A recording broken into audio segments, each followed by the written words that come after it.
charge of you fucking fucks. We're just fucked, okay? I don't like you're in the wrong fucking office. We're in the wrong I'm office. done. I got it all out. I feel much better.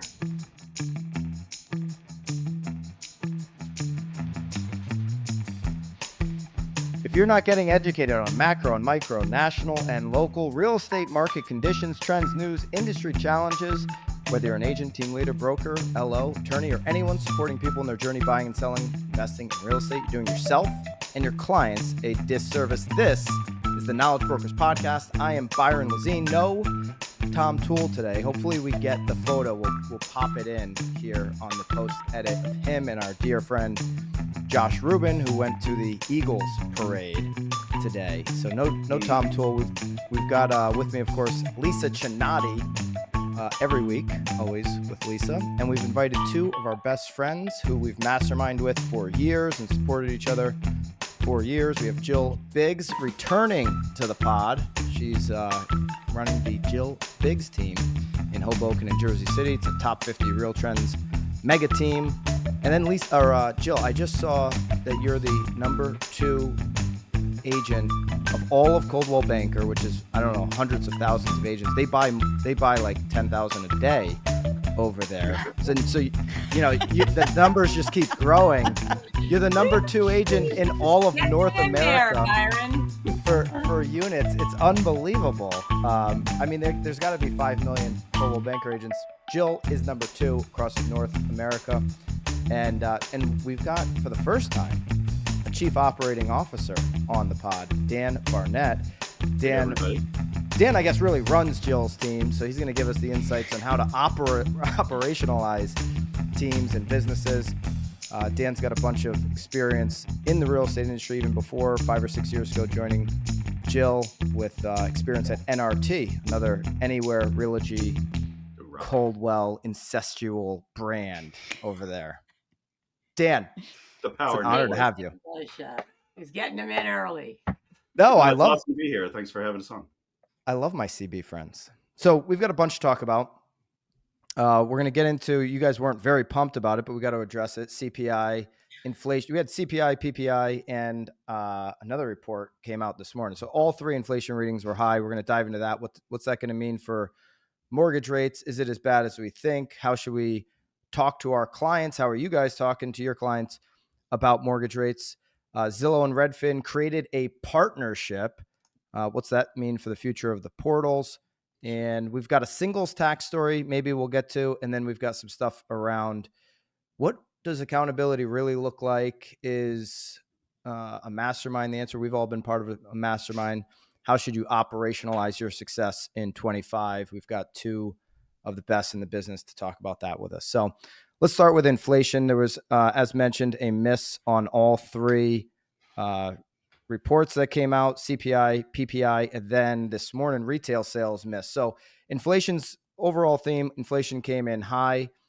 We saw on, I think it was Wednesday, we saw the 30-year fix jump up. And then when the PPI came out the next day, it actually moved back down. So we went as high as 7.13 and then moved back down to 7.04. One of the themes coming out of that is that while we missed on expectations on inflation, there's a lot of data in these reports that shows inflation's not as bad as these top line numbers. So you guys are close to the financial center of the world, dealing with a lot of finance bros that are hanging out in Hoboken. So what's the overall theme there on inflation? And then secondly, how are you talking to clients about these long-term rates in the 30-year fixed? Dan, are you the buddy of the finance bros? Which one? I've got lots of opinions. Which one of us talks to the Wall Street guys all the time? So at this point, they got over the shock, right, when the rates went up originally, and then they got really excited when they thought they were going to come down and that they were going to be able to refi out of it. And but the shock never really came back, and the lack of inventory has, helped us, right? So we're not really having a big problem with rates currently. I mean, I don't know what Dan has to say, but it's been starting to feel stable for a while. I mean, there's some up and down movement, but it feels like we're just kind of trading in the high sixes right now. And I would say that, lock in, we have a higher turnover market, so rate lock in isn't as big of an issue for us. But even still, I feel like lock in, is people are having life events. You give them enough time. Doesn't matter if you've got a 3% interest rate, because more and more years go by, more life events happen. People need to make a move. So I just think that becomes less of an issue. Now it's not, what was it? Last year was going to be the year of the fives. Remember that? Well, Right? that was And I the Can't forget second it. half of this year. Well, Yeah. I don't let anybody. I don't let anybody forget about it, because I was the person screaming on January 1st. All this advice is dumb. Delete the videos. Stop saying this. This couldn't be worse. This is the worst information you can be pumping out there. I mean, it's like, who wants to just throw a dart against the wall and completely whiff? That you never. That's Jill. You've been doing this since what, 2003 or 4 or something. You never say, I've got the crystal ball on this stuff, because you Right. end up looking like an idiot. Yeah. Right. I think pretty clearly it's not going to, 2025 is not going to be the year of the fives. I mean, there is a 5 in the last digit, but besides that, that's the only 5 I think we're going to see. I don't know about, Yeah. have we seen sales projections like NAR total year? That might get One to a th- Well, not for total, No. maybe, but not for existing. I mean, existing, we barely cracked 4. Lance Lambert, who formerly of Fortune magazine, now he has Resi Club. He said on this pod recently, he's like, most years just look like last year, Yeah. like a little bit of an improvement, unless you have a black swan event that really changes it dramatically. But most years are just going to reflect the last year. And then when you look back in 5 years, you'll have this gradual uptick back to maybe Right. 5 million existing home sales. And so that's probably more likely. On the rates, I think, I don't think we have any indication that rates are going to move down significantly this year outside of the labor break or, something that's Right. unforeseen. So if you fast forward in 18 months and we've gradually moved to low 6s or 6%, all of a sudden 6% is going to feel low. You've got 17+% of mortgage homeowners right now that have over 6%, another 18 months of life event purchases that you're talking about. Maybe that number, I don't know what it would be, but maybe it's, 25 or 30%. Now all of a sudden 6% in the market feels normal, low, and it moves more. Just, you guys aren't seeing it. And Josh said the same thing last week when he came on, that rates don't stop somebody that can afford to buy that life purchase from buying the life purchase. But he's similar to us in every That's three what and a I'm half on price 5 point, years we right? turn. Yeah. So Okay. it doesn't matter if you're going, and the rates are not stopping you. It isn't like that. So The Lisa, homeowner do you think that's staying in their house because they're married to their rate, we don't really have that quite the same. But do you think it's, and maybe Lisa will have an opinion on this, because you and Dan are seeing it as, oh, we just have high turnover rate because of it's a heavy market for people coming in and out for jobs, city location, all that.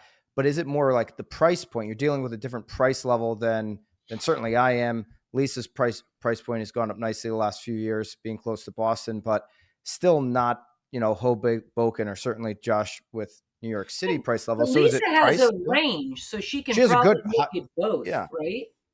Yeah, from the city market is very different from the suburban market, and Mass is different from New Hampshire. And it is an interesting beast, right? And I think the other side of it is you're much more condos versus single families. And I Right. think that we always see more movement in condos because you don't have the ability to add on. You don't have the ability to create more space like you do in a single family. Right? Right. Like, think about like the family that needs an extra work at home office or an extra bedroom. In a single family, you can finish a basement or maybe finish an attic, or worst case, put on an addition if your lot lines allow the extra space. In a condo, that those opportunities don't exist, right? That's Like a good thinking, point. yeah. Yeah. And so I think when folks sell in markets that are predominantly condos, it just creates a different dynamic across the board.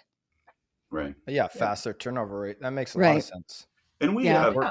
I mean, we do have an higher average sales price, but we also have, we have a pretty broad skew on price point. Right. Where would you say the more affordable price point is? It Jersey City for you guys? for the market that you work? Where's the more affordable price points geographically? So Jersey City is pretty big, right? Yeah. And it would be kind of Soon to be the biggest city in New Jersey. Are you making that Okay. shit up? No, Are you it's like Phoebe? Democrat. If you say it with conviction, Not always it is. right, but never uncertain. Exactly. No, yeah, it's gonna happen in the next couple of years. That's so funny. Years and years ago when I started real estate, and I remember saying, Jersey City is the 9th biggest city in the country. I don't know Yeah, where not that even really- close. I don't know where that came from, but it worked. But whatever. And Phoebe is her daughter, for those of you. who don't know. Exactly. Yeah. Right? Yeah. Confidence is key. So- we 100%. have affordability. Our core markets, right, are fairly they have half stops, and their train. transportation to New York Yep. City makes it super easy. As you roll over a bit, you're on the bus, which, even though a huge portion of our people commute, it adds time, and that means it's more affordable. So we have parts of Jersey City that are, definitely more affordable than downtown Jersey City or, Hoboken and surrounding. It kind of depends. We're also have moved into Bergen County and So we're Bergen and Essex. and more Essex, right? Mm. And But it's still, those are very much commuter markets. Yeah. Hey guys, thank you so much for checking out the pod. We're going to get you right back. This past week, we announced the new BAMX platform, moving over to School, the #1 education and community platform in the game. Check it out with the link down below. Get in today before prices move up in the next couple weeks. Now back to the pod. Let me double click on something you said. I think that'll bring a lot of value to people listening, which is confidence is key. So there was an Instagram clip, Jill, and anyone not following Jill, it's at Jill K Biggs, 2 G's. Make sure you're doing that on Instagram. But you put out a Instagram clip that was talking about, hey, sometimes there's a buyer agent. I don't know if you're talking about somebody on your team, but you were saying, you take out a buyer and you show them 8 or 10 homes or whatever the case may be, and then they don't buy. And then you see them go and buy a house with somebody else. And I think what you said on that clip was like, you just didn't ask them to buy. And you went on to say, like, you don't want to be a high pressure salesperson. That's not how that's not how you should run your real estate sales and your relationships and your consulting and advice to clients. But if you never ask for the business, if you never ask, do you want to buy this? Just that simple question. Like if you go on 8 appointments and you take someone out and you show them like 6 appointments each time and they never buy anything, you try to figure out why didn't they buy? And then they buy with somebody else. Is it because you never asked them to buy it? Nobody wants to be sold anything ever. But the only way that you're able to sell something is if you ask somebody if they want to buy it. So you have to kind of find a way to be super low pressure, but still ask for the sale. And it's super simple. And I think experience, right? You don't want to be a tour guide. Newer agents are afraid. They want you to like them so badly. They forgot that their job is to actually get you into the house. So you got to start from the beginning and let them know we're going to see this number of houses, put them in order of which you like better or worse. And every time we leave, I'm going to say, did you like this better or worse? That's setting me up for the ability to say, do you want to buy this house? That's not pressure. That's me doing what I said I was going to do. And it takes a lot of that. I don't know, nobody wants to be sold. I don't want to be sold. If you run up to me and you try to sell me something, I leave immediately. However, if you leave me alone, I am the best buyer, right? I don't want to I know this to be factual. Yes. So but it doesn't mean that, low pressure sales doesn't mean you're not asking the question. You're not sitting on the sofa, putting your feet up and saying, wouldn't this be great for your Super Bowl party or whatever the hell your close is? Well, so I want to get Dan's opinion on this because Dan observes you, and Jill is you can't meet a better salesperson, in my opinion, in this business. She got me to work for it. Dan, when I called him up and I said, Dan, will you come in and help me? And he said, I don't want to work for you. And I said, no, Dan, it's going to be fun. He said, yeah, I have no interest in that. I'm like, Dan, come on. How about we just talk about it a bit? He's like, yeah, I don't want to. I'm like, what about we just have a sit down? And here he is. Here we are. And 5 then years when he later. tried to leave, I said, Dan, Another satisfied you want to customer. go and work for the man? Instead of the working- woman? I'm working The woman. with the woman. So I know, being around Jill for so long, that you could match her up against any salesperson in real estate, and she's the best. So Jill is saying, Dan, that she has a low pressure sales technique, but I think built into all of her, language patterns and the way she talks, she's running like CTAs in her language. She's, calling the action. She's got all these little, closes just naturally woven in the way that she speaks and asks questions. Like, how do you see it? I wouldn't call her high pressure, but what's that balance that you've observed from Jill of being able to close people? So, a couple of things. So, one, it is when Jill sells, she never sounds like she's following a script ever. But she'll say, I'm absolutely following a script. Everything I do is a script.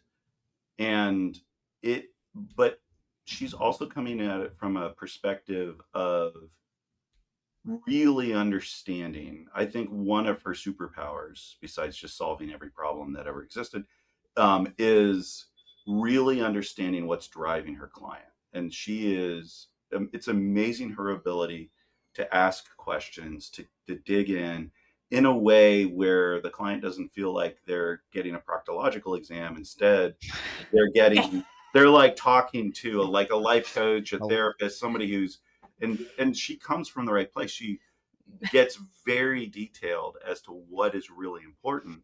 So we talked a little bit about, our Wall Street people. Now this works for anybody, but a lot of times, they're like, well, I only want to work with the best, or I only want to work with, the real professionals, the big hitters, blah, blah, blah. And no one should take that as any kind of denigration of Wall Street people. But so they love the fact that she gets in and really understands them, is fairly, she's great at mirroring. She can be very aggressive as to getting at it. But, if somebody's more of an amiable, so she matches really well. But it's really understanding, the skill of really understanding what's driving people, because that's building trust. And then getting them, knowing these people don't want to be homeless, right? They want to find a home. And so as a result, they always feel like they're well served, not sold to. The trick is, how do we get that trained out to the team? Because that is so part of that is the mentality, the life experience, and then the 10,000 at bats where you get all of that nailed down. And that's trickier because you do have to just start with the scripts, and you do have to start with just being comfortable. And that's one of the things we're always kind of tweaking here. How do we distill the essence of Jill into our scripts, but then also let people hear her? So one of the stories that Jill will tell all the time is Phoebe's a great saleswoman, Jill's daughter, Phoebe. Yes. Who's a great saleswoman, does not sound like she's on a script. And why is that? Because she's on a script. She's memorized and had to listen to me and shut up for her entire life. So every single thing that I say, she says exactly the same tonality, pause, use, same thing. She's got, and whatever it is that she says it with such confidence that you believe her. Right. And honestly, if she doesn't know, she says, I absolutely have no idea. I will find out. And then she does it. Right. And so getting that out to a new agent, to somebody who's new to the team, and people can't be Jill. They have to be themselves, because you have to be authentic. Yeah, it doesn't It's one of the biggest keys. Right? Yeah. Mm-hmm. Is you have to make stuff yourself, but there is just the reality of the number of at-bats. It's one of the reasons you got to make the phone calls. But it's the same, Lisa. Listen, right? We're all she's Lisa, who pretends not to be, but I have actually had to shut up a lot and listen to her on the phone, problem solving and actually handling the client. It's all in this setting them up, asking the questions, nailing their motivation in that first call. Like once you find out what it is that they want, rather than what you want to show them or you want to sell them, but if you understand how you can help them, then they feel helped, and then you own them, right? And that's, I don't know, like it's a tough one. Like you said, your team's been leveling up this year, right? You've been really participating. So we've added a role play that is happening every day, no matter what, at 8:30 to 9 o'clock. Everyone's on it, like, Same. and we're role playing. Lisa, where do you think we got that idea from? Role playing in Jill's office. That was amazing. No, it was so upsetting. Lisa came down and helped with our business planning, and I had some of my best agents stand up, and I listened to them, and I was shocked and dismayed. But there was tons of room for improvement, so we've just really been hammering out the role play.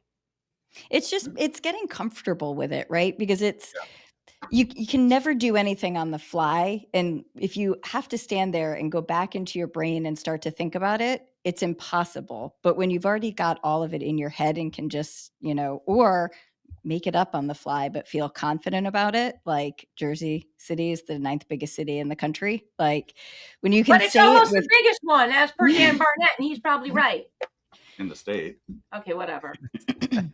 Totally. And I think tagging off, one of the other things that Dan kind of alluded to without saying is, Jill, you are a masterful chameleon. Like I've seen you walk into rooms and like knowing you as well as Byron and I do, you are this larger than life personality, but you can morph into not quite a wallflower, but a little bit more low key and, laid back when the situation requires it. And there is an artistry to being able to morph into what is required of the person on the other side. Phil Jones told me that I was unconsciously competent and I had to go away and be offended or not sure, or say to Dan, I think I was just insulted. Can we talk about this? I think one of the things that probably Phil, I would say doesn't talk about enough is something Dan said about how you operate.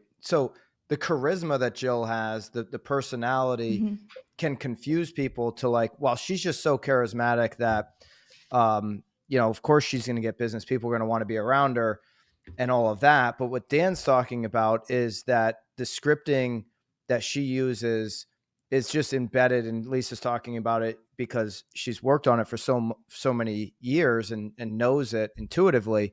But Dan said something about details. I actually wrote this down the other day. I heard this from an Alex Hormozi clip who's from acquisition.com. He said, the more detailed you are, the more believable you are.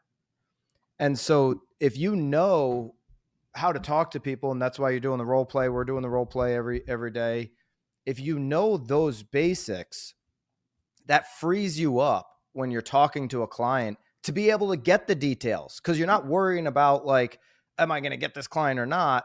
You already know you're going to get them because you've got the information solid. Now I'm free to like really dig in, be detailed on my end, and then get all those details of what's motivating them. And most people don't listen. Like with that clip I brought up that Jill, you shared on Instagram, they'll go through the motions on 8 to 10 showings. And they're, to your point, they're just trying to become friends and they miss all the details. Right. Yeah. So that's, honestly, it's how you build trust. Because if you are incredibly detailed, you're able to bring to the next conversation. You can ask about their kids, their dog, their mother, whatever it was that you spoke about. I take notes that are that's the key to other people. How do you do your notes? Like if I'm listening, like how does Jill Biggs, what's her process? Everyone might be different, but what's your process for taking notes? And while you're taking notes, like I tell people, to, when they're going to buyer showing, say, hey, I'm going to be taking all the notes of your questions right here. So it gives permission that you're not like, but what's your process? So I have one book, that's custom. It has 2 pages for every day. And every conversation I have, just because I am a writer, I write things down, and I have had my assistant take those notes and upload them the way they Like felt. just something like this, just Yeah, exactly. But I've had them edit my notes for me and had bad experiences because the keywords that I wrote that they translated into how they felt were not what I meant. So I literally had to train that. Yeah, and then I also now have some new software which at the end of appointments is asking for the notes, and I'm able to just take a recording and it's throwing it in. Shout out for House Whisper. Shout out for yeah. We're all on House Whisper. That's a good. That's doing well, and and every call now is transcribed. So if anyone ever wanted to feel like their eyeballs were bleeding, they could listen to the 45-minute phone calls that I have, where by the end of it, I know, you're married, you're not married, you need me to fix you up with a man or a woman or both or whatever is going on in your life. Should I help you get a job? Can I get an internship for your kids? Where did you grow up? By the time I'm done, you told me everything. And then I'm able to figure out what is best. And that, I don't know, that built trust. But transferring that to the agents and now getting them to record their phone calls. Like if it's not in follow-up, boss, it doesn't exist. And being able to go back and inspect. You talked a little bit about inspecting, which I think that we do not do enough. And we are really having a push towards going back. And, it's great to set up all of these rules, but if people aren't following them, myself, as the leader, right? I say blank, blank, blank, blank, and blank, and we're doing this. And then 2 weeks go by, right? I haven't looked at it and I'm like, I thought it was happening. What the hell happened to that? So, some structure around that. Yeah. And it comes down to leadership, like you and Dan being willing to know what's going on in business. It's a failure I made with the team. Like when we launched BAM a couple of years ago, it's taking my eye off the ball and listening to people say, well, just hire it out. Take your time back. Just hire this out. Just hire that out. Take your time. Just hire into oblivion to the point where you don't know anything going on. And you have a bunch of C players running a C organization. And you look back in 18 months, you're like, what the hell has happened here? And so if you're running a business, you're not getting your time back. You're running the business and you should be in it. And so, I learned that lesson. If you want to be out of the business, then be building for an exit. Right. And that's when you'll get your time back. But while you're the leader of the business, there's no autopilot business that I'm aware of. That's such a misconception. Yeah. No. I mean, it sounds good, right? How do you not like the way it sounds? Sounds great. Yeah. Even if you're there, I could get in so many different ways. All right. We took I think a good path off of mortgage rates, which got Jill animated, energy flowing. Yeah. We needed that. I'm always animated. Go ahead, throw the other boring topic out, and I'll glaze over again. You're smart enough to do this at 4 p.m. when the margaritas come out. Just saying. Well, maybe we should do that one time. Have confidence in how you're talking about the rates if you're gonna talk about the rates. All right. Here's another story I want to throw by you, and we can get into some other stuff afterwards. Zillow earnings came out. I should have sold the remaining stock I've held on to before earnings came out. They dropped about $10 after earning. Even though they met estimates, they still dropped about $10. So big drop for Zillow. They reported 25% rental revenue growth, though, in Q4, and they announced a Redfin partnership on the heels of that. So basically, they paid Redfin $100 million. Redfin is bringing all of their rental business exclusively over to Zillow's platform. They filed an SEC filing ahead of fourth quarter earnings. They are restructuring rental segment, meaning Redfin, and they're going to eliminate certain employee roles. They're cutting 450 employees. They continue to lay people off. Redfin is heading towards just being a traditional brokerage only that happens to have a better website listing portal than any of the brokerages that we all know. So you I didn't mention at the top, but Jill, you and Dan and your team have the number one large team in North America by lease income in the We try entire. not to talk about It's that, by Byron. accident. I'll It's an talk about it. accident, and we never mention it. Thanks for calling it out. Send us but your the- $1,200 renters. Here we are. The point is, I mean, you guys are number 2 in North America for units.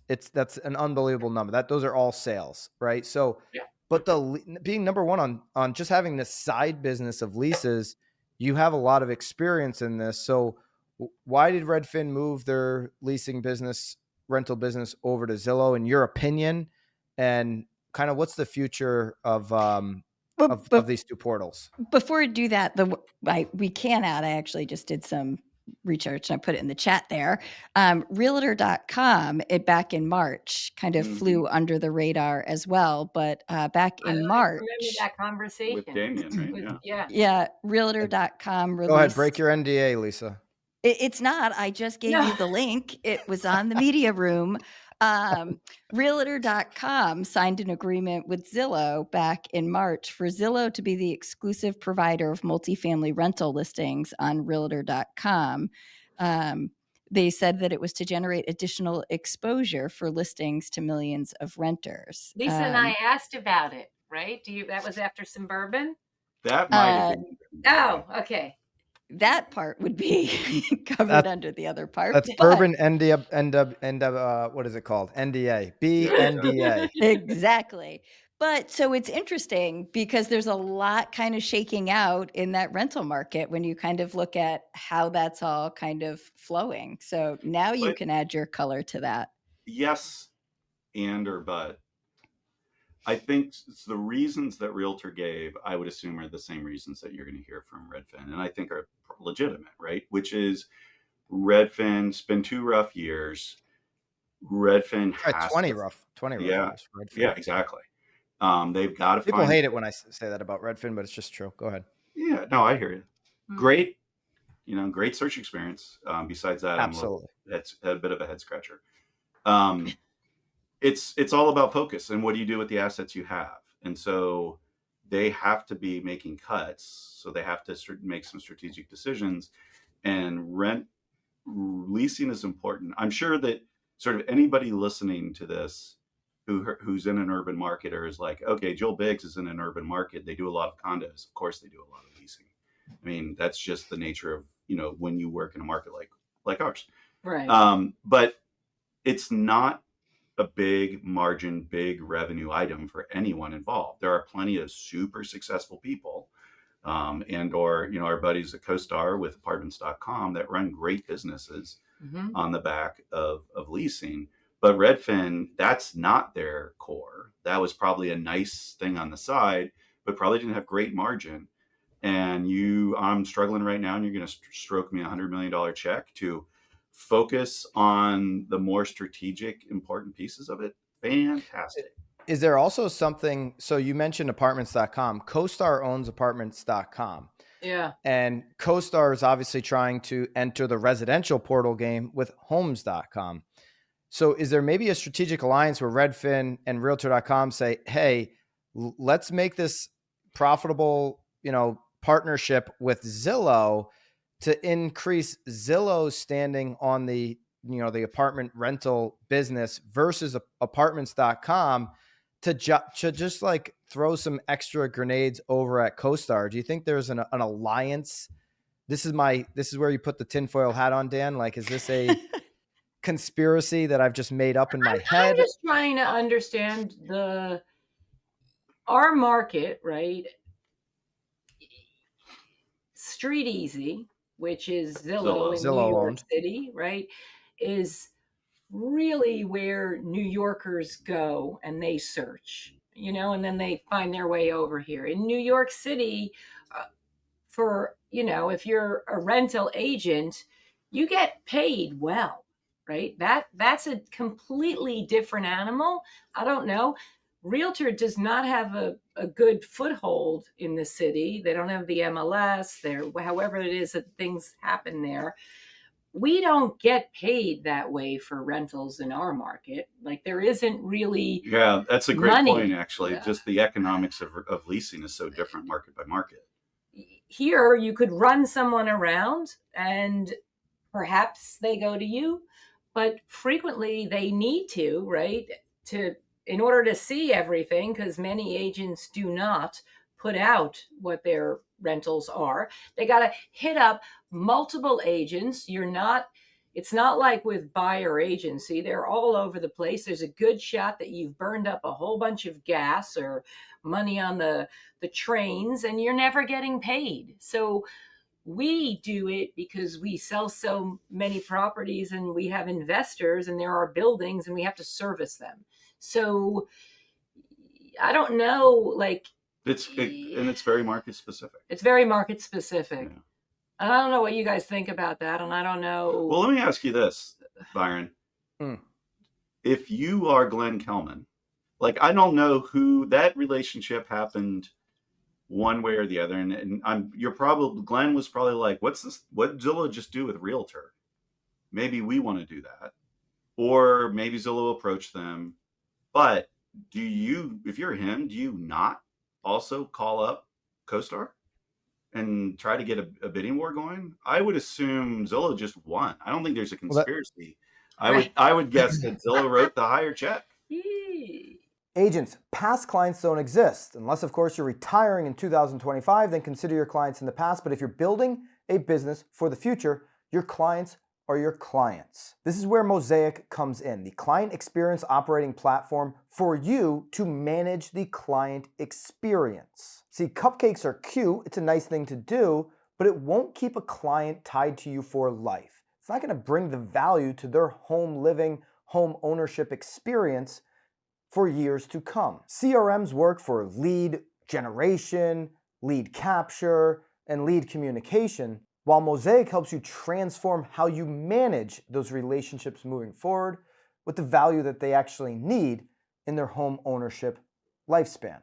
So don't wait, check out mosaic.io or find the link down below. Well, the reason why I said the conspiracy part is they're, them meaning Redfin, Realtor, and Zillow all want to keep homes.com in fourth place or waving the white flag. Right. So they all have a common, I don't think it's their number one goal or anything, but they all have a common interest in homes.com not creeping into that top three. And so if you can continue to push traffic towards those top three that are in that residential space, meaning Realtor, Redfin, and Zillow, it's to everybody's benefit. Now, I don't think they would take, a $50 million discount in order to do that, right? Because, revenue is very important to Redfin. They haven't had, really ever a profitable year. This is just recent layoff rounds from Redfin, the 450 recently. They also in January laid off 46, August of last year 82, April of 23 201, November of 2022 862. That's when they shut down iBuying, and then June of 2022 another 500. So they've been on a continuous layoff spree since interest rates shot up in middle of 2022, and you see everything that Redfin is doing. They are trimming everything they've done, away in the past to become your traditional brokerage that drives ancillary products like title and mortgage and this kind of stuff. And that's it. I mean, Redfin is just, they should start ranking them just as if they were any other brokerage at this point, because that's where they're going. And they're recruiting now in some markets, with what you would consider a more normal split. So, right. And then you got to wonder, so as a public company, no one likes broker multiples. Everyone likes tech multiples. And the more and more they're a broker, Yep. and the more that, sort of Redfin, Compass, the same thing. Are they tech companies or are they really just brokerages? No, Compass is a brokerage that has obviously invested a lot in tech, but they're not like, you could make the argument that Redfin is a tech company and now they're reverse engineering into a traditional brokerage, but started as a tech company. And so maybe, 20 years it hasn't worked out, but maybe in 5-10 years, we're going to look at Redfin and be like, wow, that was genius. They started with the tech, which is what all these other brokerages have never been able to figure out. They did it in reverse. Maybe I'm just like, Right. I don't think got so. A bunch of, I think got a bunch of investors to pay for it, and then ended up with a publicly traded real estate brokerage, which I don't know. I mean, look at Anywhere's multiple. I mean, obviously, I picked them coming into the year as my, biggest loser for 2025. So I'm not bullish on that, but I'll be open to the chance that they are pulling off the biggest reversal that we've ever seen. Who knows? So the big indicator there will be if they start to change their staffing structure, their sales structure with the, right. They have kind of the lead brokers in each market and then all of the kind of the worker bees under. Yeah, So the door openers, the showing. If that, that would be a huge change for them, right? If they started to change, if they mix that up, but we'll see. To wrap on just rentals, anybody who does rentals right now listening, would you guys have any thoughts on how you put somebody into a rental, then how to convert them into a client on a purchase? We do it. 100%. Yeah, what do you guys do? What do you do? What's the strategy? Are you saying how do you take a potential renter and sell them something, or once either or? So the follow up after they've become, you've gotten them a place that they're going to rent for a year or two, or they want to rent but they haven't been educated on the buy. Like, any strategies around either one of those two scenarios? Okay, I will tell you a quick story. When I started to work for Jill, I was like, this is fantastic. We literally have good contact details and relationships with thousands of renters. This should be our number one first-time home buyer source.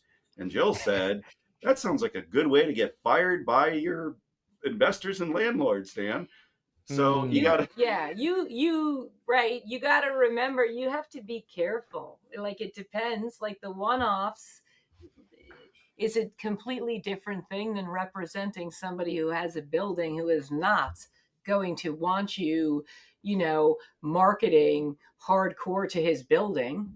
However, right, that training your agents with that script, if you can afford to rent, you can afford to own, because most of them don't know that. And many of them, especially for us, are turning, it's their first job, or they're in school, or it's their parents could buy an investment property and they can get somebody else to pay their mortgage. And having the agents understanding that is key. And then setting up, a task when you do rent the individual units, so that that 90 days before, when the landlord is hitting them, you got to be touching them and saying, how's it going? What's happening? Blah, blah, blah. And we definitely do that, right? And we sort and go through it, as long as it's not somebody that's going to chop our head off and never want to work with us again. I mean, and what's the down? I mean, to go into a new lease right now? Oh God, you know what? You're at a month and a half security, first month's rent. You can, like, if you get that renter, first time home buyer, to understand they do not have to put 20% down to buy.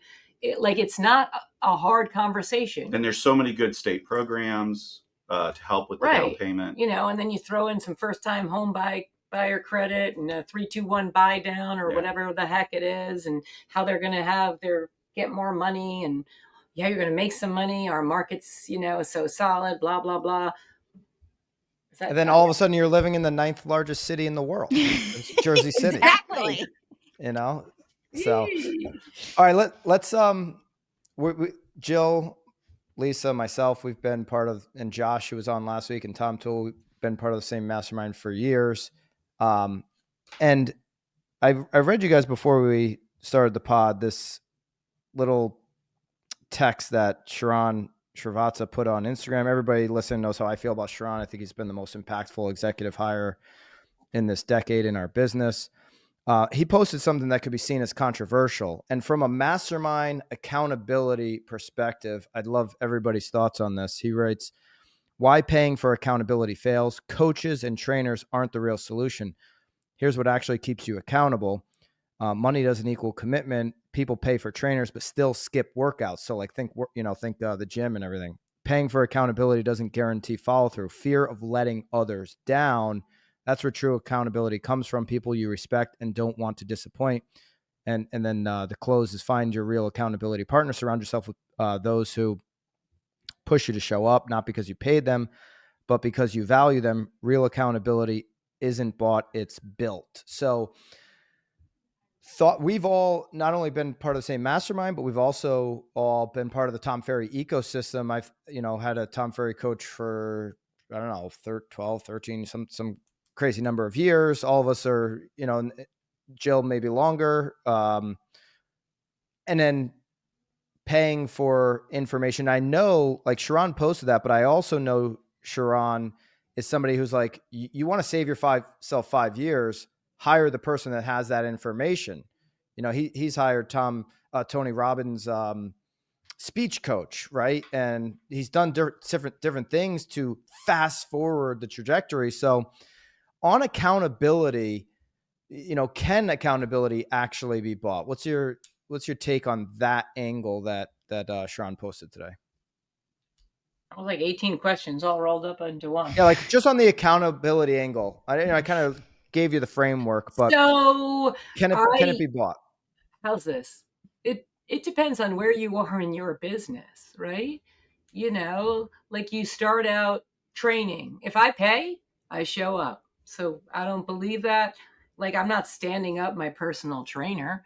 And with coaching, for the first 5 years, I needed to be in the room surrounded by those people that were doing things so that when I was getting punched and knocked down, I looked around me and I found people that were feeling the same way that I was, that were maybe not in my market.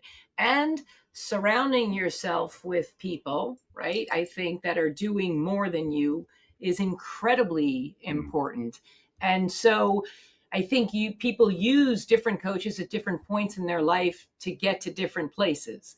The masterminding thing is, I think a lot of masterminds fail because either a group of friends got together with no agenda, no structure, no purpose, no similar aligned goals, right? And then you're friends and you can talk about your problems. But if you want to have a functional mastermind, right, you have to have people doing similar levels of business or more. You know what I mean? It can't be that one person is in the luxury market selling 10 homes and you're trying to sell 500 because you ain't learning anything from each other. So that's, and I don't think that always happens. And I think that you have to carefully have a mastermind that includes people that have different things going on, so that if everybody's like me, like, we're not going anywhere. I agree with you, Dan. You know what I mean? I agree though with what you said at the beginning, or what you just said, which was the masterminds that work the best when they're working the best are where everybody is like North Star is pretty close to each other. And then over time, the mastermind can evolve where some people are like, that's not really my North Star anymore. Yeah. And then like a mastermind shouldn't last forever, and you shouldn't have the same coach for your entire life either. So because it changes. And everyone on this call has had different coaches, right? I've had tons of different coaches. And when they really got me and I got everything I could from them, like, I dated the next person and then I got what I could. One of the things broken with coaching in this industry across the board, this is not a company statement, is that you get a coach and you don't have an end date. So I it's think like that's the worst thing ever. That's the worst thing about coaching in our industry. It's like, at what point do I have to come up with the answer as the pupil of I've outgrown you and you don't have any more information for and me? it's too personal. Yeah. And it becomes personal. It becomes emotional. It's like, Well, maybe that's about expectations, Byron. If going into it, you have an understanding that, you're going to have a series of coaches and that you're going to evaluate at specific times. And then when your relationship needs to move forward, the same as masterminds. the coaches aren't incentivized to have you move on. And that's the problem. So it's like, if I were to hire you, Jill, as my coach, I'd say, Jill, I want this specific, I'm coming to you for this specific problem. Once we've solved it, I think we could probably solve it in 8 weeks, Jill. Like, I want to become the number 2 large team in North America by lease income. Once I get, that'll probably take me the rest of my life, but once I get all the information in 8 weeks, like that's like it. I want to be done. Okay, but remember, Byron, you're Byron, right? We hire people here as consultants to come in, and whatever amount of time we keep them, right? Once we've learned and had our big aha moment and understood, right? And there wasn't any more, time is short. The average agent doesn't do any of the things that the coach or the consultant or whatever, tells them to do. So they don't get to that point where they've outgrown. But that's making, I think that makes Sharran's point, right? I think coaches are guideposts and they're mentors who can give you ideas and help you think bigger. But consultants are different than a coach. That's perhaps from the beginning with coaching, right? If the expectation, I understand that coaches try to keep their clients as long as possible, but from a company standpoint, if the member, the coaching member, the client knew that every year you were going to do a swap, right? That way they wouldn't go to another company or become disillusioned. Right. They would have key points in there. But then you need your coach to be in a network. Yeah. So, that's... this does make me think, and I know we're all, not that there's probably plenty of EOS commercials that happen on this podcast. But here's another one. We've mentioned EOS in the past. Yeah. When you start that process, there is an end date, right? Your integrator or your implementer. Your implementer, the person teaching you EOS, comes in and says, we're going to do this for a year. We're going to do this for 18 months. The process is for you to wean off and do your own thing. And that is not, and talking about this makes me, I guess, understand how unique that is, that they have it. Yeah. Right. We started with our implementer and we were doing every quarter, and then we went down twice a year. And that's really by choice. It's like the value of having that person in the room twice a year on our on 2 of our 4 quarterlies to moderate and make me shut up is like worth the money right there. Totally. So, and I'm telling you, right. And I had a conversation 2 days ago with somebody else who was negative about EOS. And I said that I felt that it was one of the best things that we did, because I had some dysfunction that I couldn't clearly articulate because of the politics or the hurting feelings that whole thing. And they literally went for it. I think we have been doing it ourselves recently, but that we're going to do it again with a different implementer. And FYI for the coaching, and this I'm going to say because I need to say it, as far as accountability goes, I do think for sure, I don't know coaching and accountability, but I do know that I would not be where I am today if I hadn't had so many coaches that helped me get out of my own way and told me, no, that's 100%. And the reason, I brought it up because it was such an interesting post from Sharran, because Sharran has said multiple times the same thing. He's hired hundreds of coaches over the years to help just fast forward the business. I think the angle is on the accountability. That is really a decision that you have to make personally. Mm-hmm. The accountability. There is a level of, and I think, Jill, what you said, setting expectations, that is where a lot of the personal accountability comes in. If I were to hire a coach for a specific thing or a consultant for a specific thing, like, here is what I expect out of it. A lot of people will walk into those coaching relationships blind. And then when they feel like it's not the right coach for them in a year, for 3 months, they'll just talk to all their friends. How do I get rid of my coach? How should I get rid of my coach? Should I switch? Right? They don't know what those questions are to ask, right? As you evolve and you grow your business, you have different needs, right? So you need a different type of coaching. And the masterminds, which I really think are incredibly important, and they do have to be changed up, right? Because not everybody grows and goes in the same direction, and you outgrow people in your mastermind. And that's not like, and it's really hard to break up. We all know that because you become friends and you're super solid, and it shouldn't be a breakup. It has to kind of be, you got to run it like part of your business. You get to know and understand and care, but like, there's a lot of trust. There's a lot of, I don't know. I mean, I hear you making the point about masterminds and accountability, and it is super important. And it has really kind of helped, I guess, everyone here kind of drive their businesses forward. But kind of what I've seen coming in too is there is a real value to the softer side of a mastermind. It's lonely running a business. 100%. You need someone to talk to. Now, I don't know if that's accountability. I guess part of that is, if you have a group that you can trust and you can talk stuff out with, they hold you accountable to solve it. Yes, but and who else can really understand, like, at our levels of business?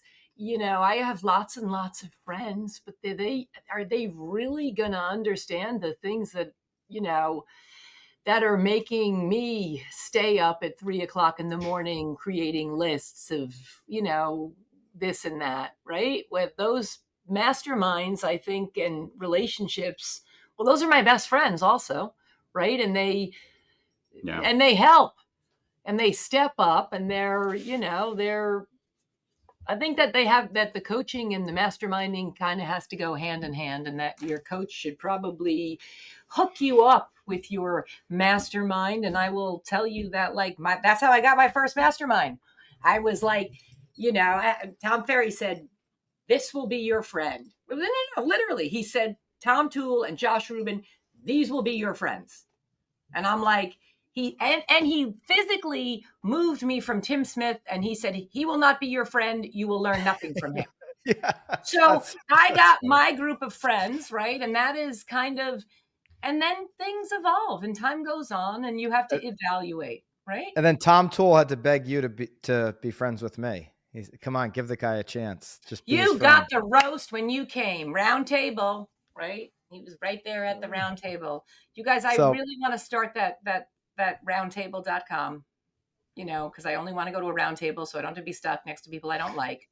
And I think also, if anyone on this call, wants to talk about focus or put some money into Pilates, Dan and I, I'm not allowed to say that either. Okay, great. All right, go to roundtablepilates.com. I'm going to go buy the domain. Exactly. It's just going to forward over to no, that's already gone. Make sure you get lots of hyphens. Yeah. All right, I got to get on this.